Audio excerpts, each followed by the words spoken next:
우리에게 주시는 하나님의 말씀은 사도행전 4장 32절로 5장 11절까지 교독하시면서 여러분들 주님의 음성을 들으시기를 바랍니다. 믿는 무리가 한 마음과 한 뜻이 되어 모든 물건을 서로 통용하고 자기 재물을 조금이라도 자기 것이라 하는 이가 하나도 없더라.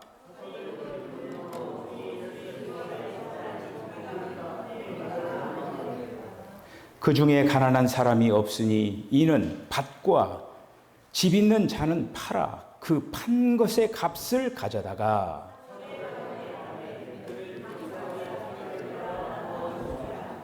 구브로에서 난 레위족 사람이 있으니 이름은 요셉이라. 사도들이 일컬어 바나바라 번역하면 위로의 아들이라 하니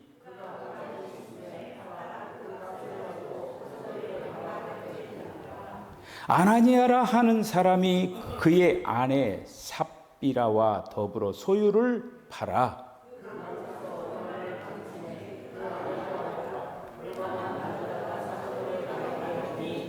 베드로가 이르되 아나니아야 어찌하여 사탄이 내 마음에 가득하여 내가 성령을 속이고 땅 값 얼마를 감추었느냐.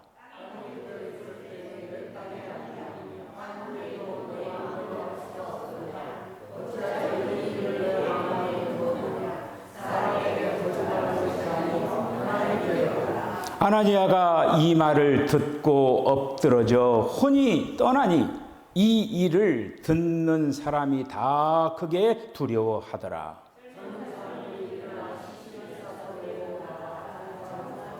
세 시간쯤 지나 그의 아내가 그 일어난 일을 알지 못하고 들어오니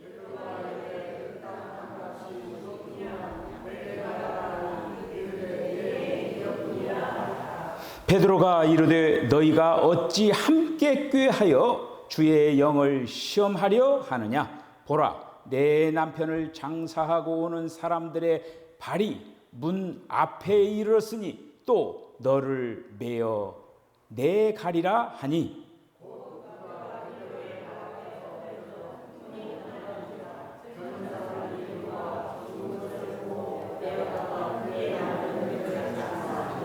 온 교회와 이 일을 듣는 사람들이 다 크게 두려워하니라. 아멘. 기도하겠습니다. 주님, 은혜와 사랑을 감사합니다. 주님은 지금 주의 군사들을 모집해 나가고 있습니다. 이기는 자를 모집해 나가고 있습니다. 천국에 입성하게 하여 주시옵소서. 주님과 마지막 한판 전쟁을 위하여서 지금 시대마다 이기는 자를 찾고 있는 가운데 있사오니 특별히 우리 사랑하는 석촌께서 많은 이기는 자들이 뽑혀지게 하여 주시옵소서. 우리 최민채 집사님 귀한 가정에서 또 귀한 양말을 이렇게 기증을 해줬습니다. 귀한 가정을 축복하여 주시고 하는 일들마다 형통케 하여 주시고 주님을 더욱 사랑하게 하여 주시옵소서. 오늘도 유진이가 이렇게 이제 성숙한 모습으로 또 한국에 와서 귀한 예배 자리에 오게 한 것을 감사합니다. 우리 유진이의 앞길을 하나님 축복하여 주시고 대학생활 잘 감당을 하여서 꿈꾸고 있는 꿈을 실현케 하여 주시옵소서. 오늘도 저희들의 마음의 문을 활짝 엽니다. 주님 말씀하여 주시옵소서. 예수님의 이름으로 기도하옵나이다. 아멘. 할렐루야. 제가 하나 또 여쭤보겠습니다. 주님의 관심이 많이 있죠. 주님의 관심의 1순위가 뭘까요?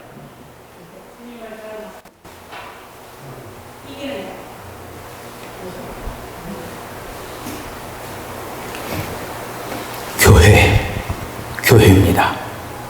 주님의 관심은 교회에 있습니다. 주님이 관심하는 것을 우리가 관심한다라고 하면은 주님이 어떨까요? 기쁘시겠죠.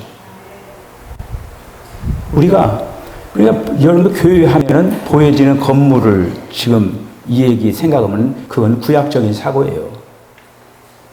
지금 오늘날 이 시대 신약에서는 교회가 우리예요, 우리 자신. 그 얘기는 뭐냐? 여러분 자신에게 지금 관심을 가지고 있다라고 하는 거예요. 저와 여러분 자신에게 지금 관심을 가지는 게 바로 주님의 관심 1순위예요.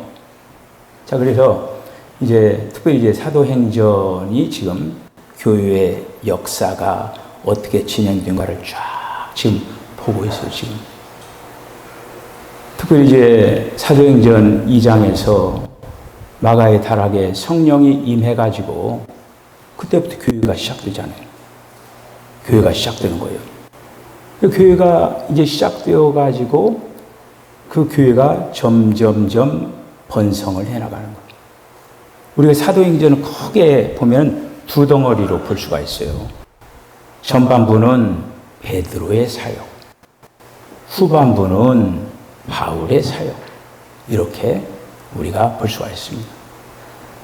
지금 베드로가 지금 이 전반부의 사역을 통하여서 예루살렘과 유대와 사마리아와 이렇게 지금 번식해 가는 것을 지금 말씀을 하고 있는 거예요.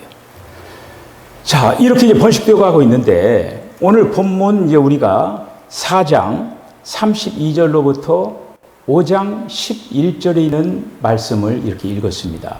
그런데 이 읽었는데 오늘 이제 그 설교 제목이 교회 생활의 두 방면이잖아요. 그러니까 사도행전 4장 32절로부터 그 끝절 37절까지 하나의 장면이 있는 거예요. 어떤 장면이냐? 적극적인 장면이 거기에 나와 있습니다. 그리고 5장 1절로부터 11절까지 소극적인 방면을 소개하고 있는 거예요. 이게 교회 안에 지금 구원 얻은 성도들의 어떤 그 신앙생활의 모습을 이렇게 한면으로는 적극적인 방면을 또 한면에서는 소극적인 방면을 두 방면을 오늘 이제 같이 말씀을 생각을 하면서 저와 여러분들이 정말 우리들이 또 적극적인 대열에 참가를 하면서 주님의 귀한 동역자로서 아름답게 삶을 잘 감당해 나가는 성도 되어주시길 바랍니다. 오늘 이제 그들이 성령이 임한 거예요. 성령이 임해가지고 그러니까 그 한마디로 이제 구원의 어떤 이제 기쁨이 이제 일어나게 된 거죠. 그렇죠? 여러분들도 지금 옛날에 그 예수님 맨 처음 믿고 기쁨 충만 성충만 팍 그래 막 그냥 날마다 뭐가 좋니 생글생글하면서 그렇게 그런 시절이 있었죠. 그런데 요즘 어때요? 많이 퇴색이 됐겠죠. 그런데 그 은혜를 유지하기가 보통 힘든 게 아니에요. 그런데 그거는 당연한 거예요. 여러분들 이제 그 수학을 이렇게 배우다 보면 거기 이제 여러 가지 그 뭐 사인 커브도 있고 코사인 커브도 있고 탄젠트 그 커브도 있고 그러잖아요. 그 사인 커브, 코사인 커브, 사인 커브를 보면 이렇게 이제 굴곡이 있잖아요. 이렇게 굴곡이 있잖아요. 그런데 우리가 이제 그 코사인 커브가 위에를 향해서 이렇게 간다고 생각한 것이 이렇게 오르락내리락 오르락내리락 이것이 바로 우리 신앙의 노정이에요. 그리고 신앙이라고 하는 거 어떤 때는 이렇게 점프를 한 것 같지만 어떤 때는 이렇게 자기도 머리 이렇게 내려오는 거예요. 내려오다가 또 이렇게 올라가고. 그런데 내려간다 하더라도 올라가는 거예요. 왜 그러냐면 진행 상황이 이렇게 돼 있으니까 물결이 내려가더라도 올라가는 거예요. 이렇게 올라가기 위해서 내려가는 거예요. 자, 그렇게 이제 되어지는 거예요. 그러니까 이 초대교회 상황 맨 처음에 그들이 오순절 마가의 다락에 성령이 임했을 때는 정말 기쁨 충만 그 부분이 이제 앞에 부분 적극적인 방면으로 나타난 거예요.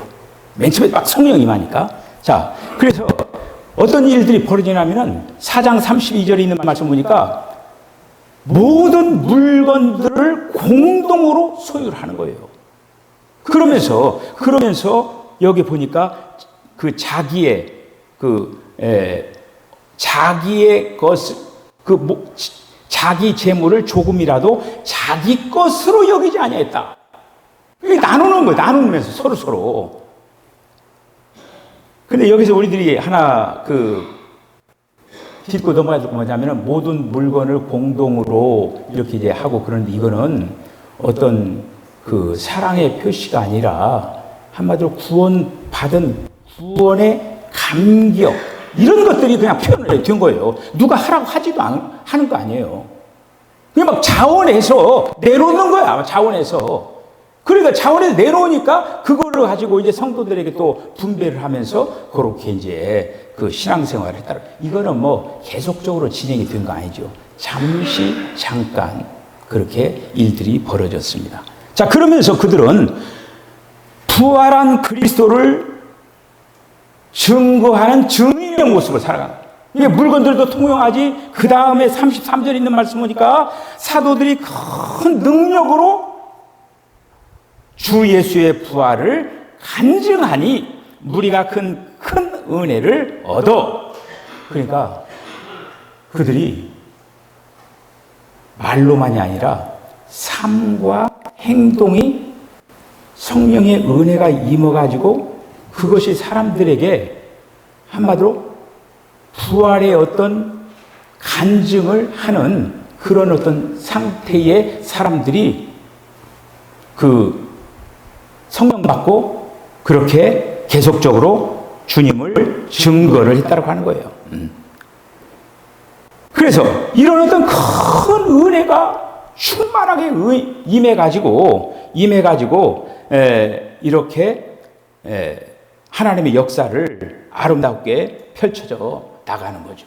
여러분, 율법이 있고 은혜가 있습니다. 율법이라고 하는 것을 여러분들이 어떻게 이해를 하고 계십니까? 율법이라고 하는 것은 하나님의 어떠하심을 따라서 요구를 하는 거예요. 그러면 어떻게 되냐면 율법은 요구한 거에 대해서 그 요구를 채워드려야 되죠. 그런데 구약에서 지금 율법이 있잖아요. 근데 율법은 철저하게 요구를 하는 거예요. 그런데 요구를 채울 수가 있어요, 없어요? 없다라고 하는 걸 가르쳐 준 거예요. 그런데 막 이스라엘들 우리 할 수 있습니다 하고 막 그러잖아요. 그런데 했습니까? 못했잖아요. 우리가 그걸 다 행하리다 이렇게 했지만 못했어요. 율법이라고 하는 건 사람으로서 지킬 수 없다라고 하는 걸 가르쳐 주기 위해서 결국 율법을 준 거예요. 네가 죄인인 것을 깨달아라. 자, 그런데 은혜는 은혜는 하나님이 요구하시는 바를 만족시키는 거예요. 똑같이 요구하는 거예요. 율법도 요구하는 거예요. 근데 은혜도 하나님이 요구하시는 바를 만족을 시켜야 되는 거예요. 그런데 은혜라고 하는 건 뭐냐? 하나님이 요구하시는 것을 제공을 해줘요. 그 제공받은 것을 가지고 우리가 하면은 되는 거예요. 이게 바로 은혜예요. 그러니까 지금 적극적인 방면에서는 한마디로 성령이 임하니까 그들이 이제 하나님의 은혜가 임하니까 그 은혜를 가지고 복음의 증인이 되고 또 주님의 그 역사를 이루는 그런 일들을 하는 거예요. 그래서 이제 34절, 35절 보면 궁핍한 사람이 없으니 그 밭과 집 있는 자는 다 팔아 그 판 것의 값을 가져다가 사도들 앞에 두니 역동적인 어떤 구원의 증거들이 나타나는 거예요. 여러분, 삭개오를 아십니까? 삭개오가 세리장이었잖아요. 그런데 이 삭개오는 정말 돈은 많이 버는 거예요. 세리장 하면서 돈은 이렇게 얼마들이 많이 가졌어요. 갔는데 덜 마음속에 예수님 좀 만났으면 좋겠다. 어떤 구원 받았으면 좋겠다라고 하는 그 생각을 가지고 예수님이 예루살렘을 향하면서 예수님이 그때 삭개오는 어디에 살았냐면은 여리고에 살은 거예요. 그러니까 지금 노정이 이렇게 되는 거예요. 예루살렘으로 이렇게 가면 되는 거예요. 그런데 삭개오를 만나려면 어떻게 되느냐? 더 들어가야 되는 거예요. 예수님이 그때 여리고 들어간 거는 삭개오 만나려고 들어간 거예요. 그 삭개오, 그 많은 사람들이 막 좋아가지고 환호성했지만은 예수님은 다른 사람들이 삭개오가 어디 있는가 찾은 거예요. 삭개오가 없어. 그리고 딱 보니까 나무 위에 있어가지고 삭개오야 내려와라 하면서 그 집에 유하다. 그때 삭개오가 주님, 제가 이것을 퇴색한 일이 있으면 4배로 갖고 제 재산의 절반을 해가지고 가난한 사람 이웃에 주겠습니다. 이게 바로 역동적인 구원의 사건. 누가 예수님이 너보고 너 돈 많으니까 너 그거 이웃 좀 줘. 그렇게 지시했습니까? 아니에요. 그냥 예수님 만나가지고 내가 정말 이제는 정말 소원 성취가 된 거예요. 그러니까 그냥 구원의 어떤 표현을 한 거예요. 오늘 여기 이제 그 바나바라고 하는 사람이 표현을 하는 거예요. 적극적인 그 부분이에요. 그러면서 바나바가 이 구브로에서 난 레위족인데 요셉이라고 하는 그 사람인데 자기 밭을 팔아가지고 다음에 보면 모든 돈이에요. 모든 돈을 가져다가 사도들 앞에 두니 이렇게 됐어요. 그러니까 100% 갖다가 판 그대로 드렸다라고 하는 거예요. 자, 여기까지가 바로 적극적인 그 방면이에요. 이런 부분으로 해서 막 으쌰가 되고 있었던 거예요. 자, 그 다음에 이제 두 번째 이제 그 5장 1절로부터 11절에 있는 그 말씀에 보면은 이제 소극적인 방면이 나타납니다. 적극적인 방면은 좋은 어떤 일이고 소극적인 일은 그런 부정적인 어떤 그 방면이 일어나는 거예요. 자,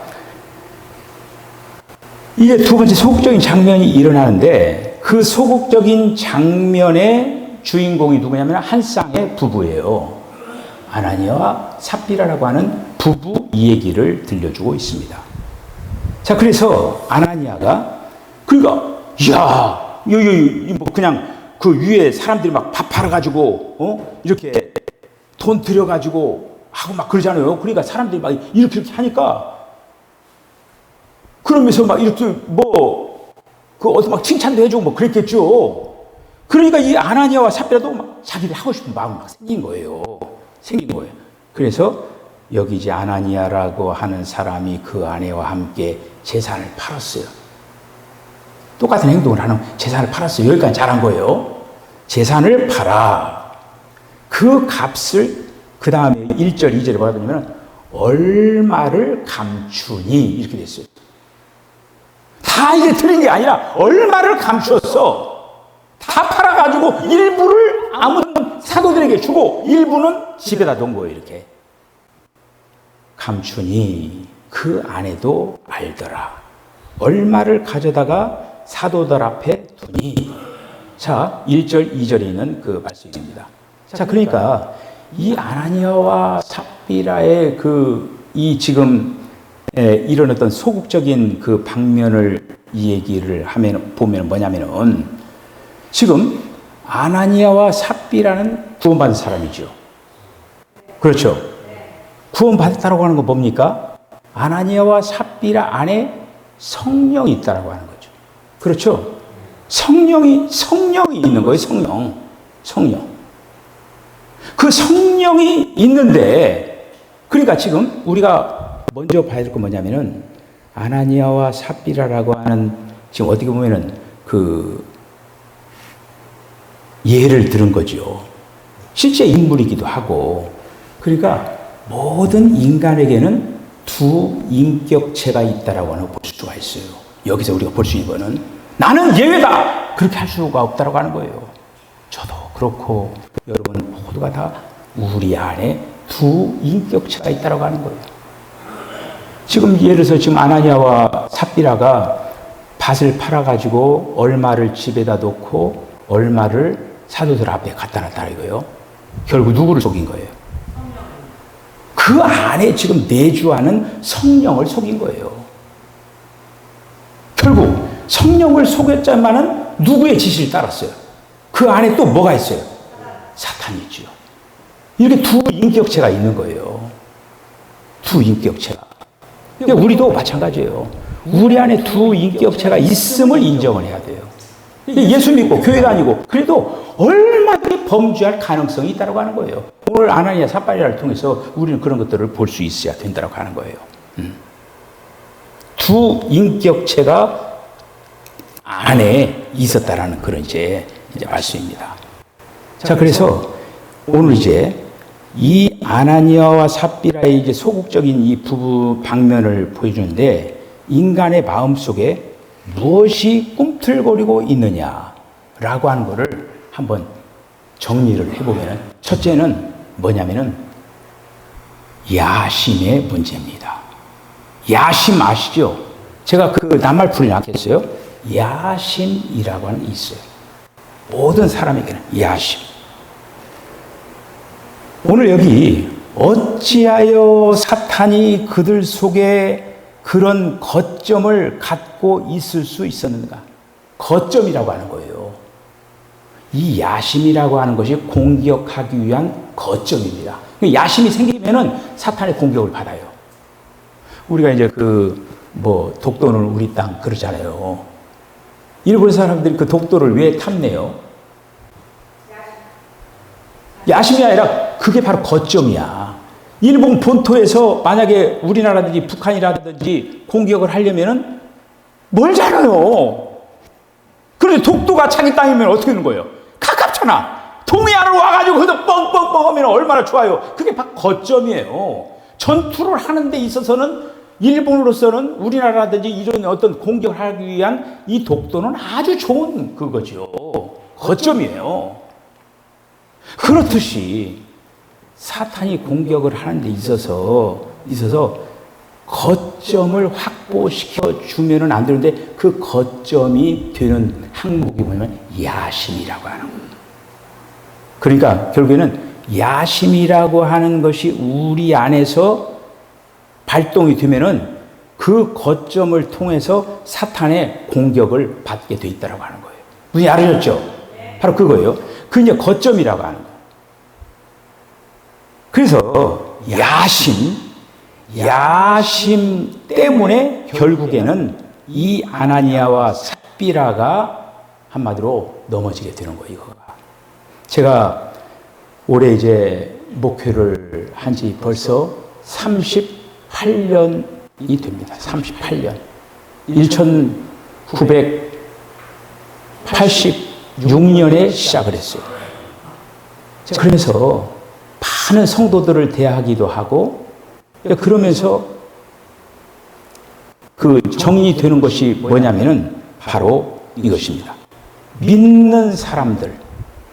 그러니까 이거는 믿는 사람들 뿐만 아니라 사람이라고 하는 그 존재 안에는 뭐가 있냐면 자기 이름을 자꾸 이렇게 드러내려고 하는 거예요. 이렇게. 이름을, 그리고 또 지위를, 칭호를, 서열, 이런 어떤 것들을 가지려고 하는 그런 야심이 있다고 하는 거죠. 이름을 내려고 해요. 지위를, 칭호를, 서열을 가지려는 그런 어떤 야심이 있다고 합니다. 개인적으로 그런 어떤 야심이 교회 생활에도 그런 것들이 그런 행동을 한다고 하는 거예요. 교회 생활에서도. 사탄이 바로 그것을 붙잡는 거예요. 옳다, 됐다. 너 걸려들었다.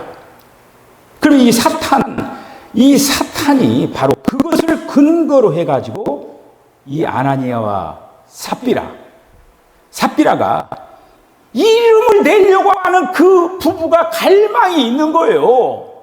야, 저 사람들 저렇게 하는데 우리도 좀 하자 해가지고 막 우리도 이름을 좀 내자 이거예요. 이렇게 그 간절한 그 마음에 사탄이 꽉 잡은 거예요. 이게. 그래서 그들은 교회를 위해서 모든 것을 한다고 했어요. 그것까지 좋아요. 교회를 위해서 모든 걸 팔았어요. 모든 것을 판 것으로 인해서 무엇을 얻기를 원했느냐? 명성. 자기 이름을 내려고 한 거예요. 야심으로 인하여서 그들은 계획을 꾸밉니다. 재산을 일부를 팔아가지고 그 판매 중 얼마를 자신들을 위해서 다 간직해 놓고 얼마는 사도들을 발 앞에 놓은 거예요. 조금 전에 얘기했지만은 아나니아와 삽비라가 사도 지금 앞에 있는 사도들을 속이고 있잖아요. 그렇죠. 근데 사도들을 속이는데 사도들을 속일 뿐만 아니라 내주하는 성령도 속이고 있는 거죠. 지금 그러니까 하나님과 사람을 동시에 지금 속이고 있는 거죠. 그 일을 아나니아와 삽비라가 지금 이 일을 하고 있는 거예요. 우리의 야심을 사탄이 이용하는 거예요. 사탄이. 분명히 두 인격체가 있음을 우리들은 분명히 볼 수가 있어야만 됩니다. 자, 이 야심을 통해서 어떤 일이 벌어지느냐? 결국 어떻게 됐습니까? 죽음. 죽음을 초래하고 마른 거예요. 죽음을 찾아온 거예요.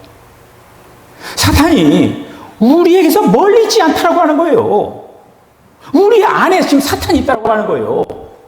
그걸 가장 잘 나타내주고 있는 거가 예수님이 여러 제자들을 이렇게 데리고 다니면서 그 중에 수주제라고 얘기하는 그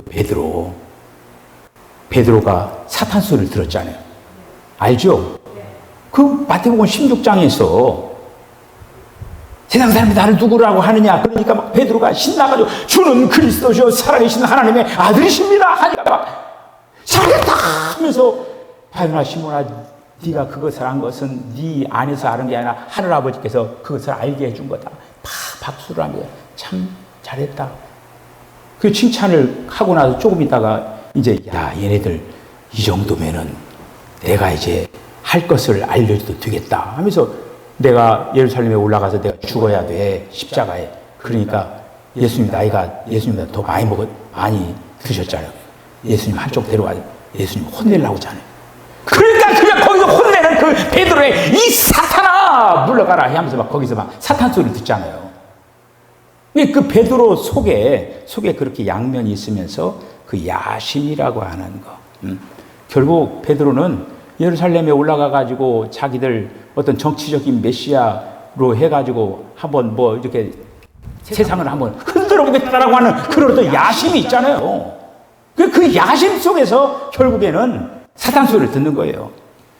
자, 그래서 이 사탄은 우리에서 멀리 있지 않고 그에게서 속지 않도록 조심해야 된다고 하는 거예요. 만일 사탄이 속임수를 피하고자 한다고 하면은 반드시 우리는 어떻게 해야 되냐? 교회 생활에 있어서 조심해야 될 게 있어요. 우리가 예를 들어서 그 교회 생활을 하면서 그리고 여러분들이 그 인생을 살면서 무언가 되려고 하는 거 그거는 당연한 거 아닙니까? 그렇죠? 뭔가 목표를 가지고 무엇인가를 되려고 하는 그런 마음을 갖는 거는 당연한 거잖아요. 자, 그런데 되려고 하는 뭔가 야심, 교회 안에서 그거를 사탄이 붙잡는다고 하는 거예요.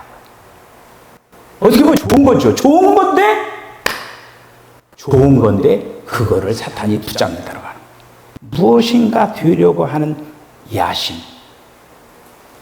우리는 그거를 거절할 줄 알아요.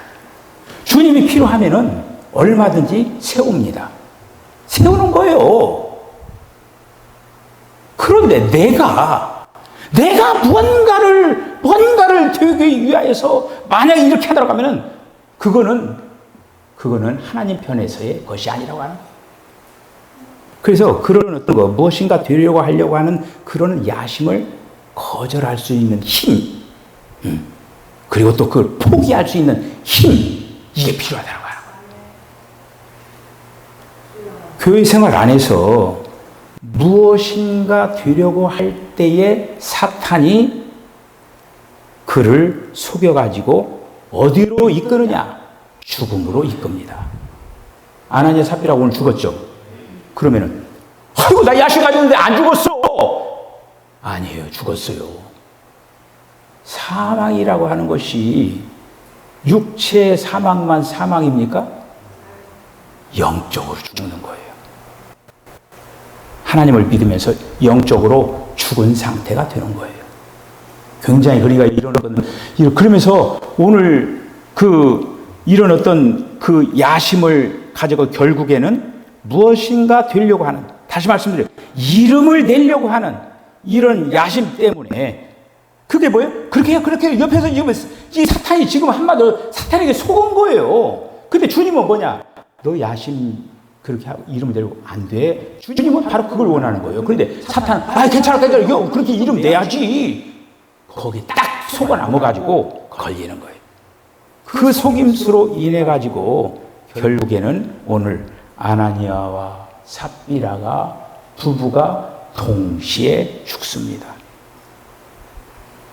자, 오늘 우리가 이런 어떤 그 부분을 보면서 이 누가라고 하는 이 사람은 교회 생활이라고 하는 것은 정말 놀라운 어떤 그 경험들을 하는 곳이 바로 교회라고 하는 곳에서 일어나는 거예요.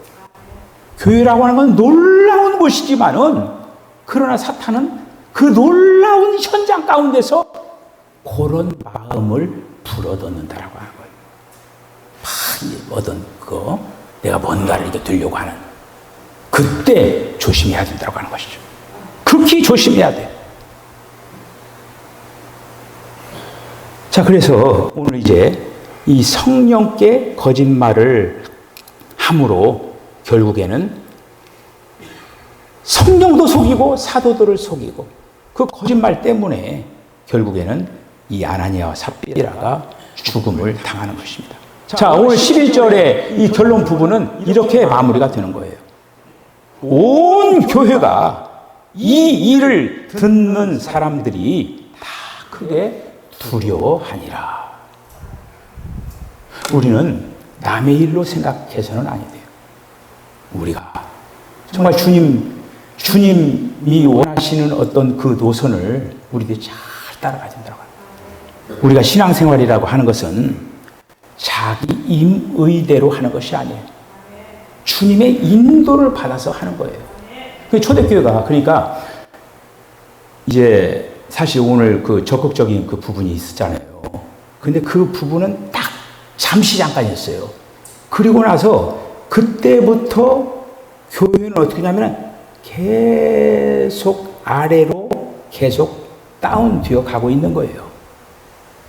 교회라고 하는 것이 지금 그러니까 현재 교회, 현대 교회를 라오디게아 교회라고 하거든요. 구약의 계시록에 라오디게아 교회 있죠.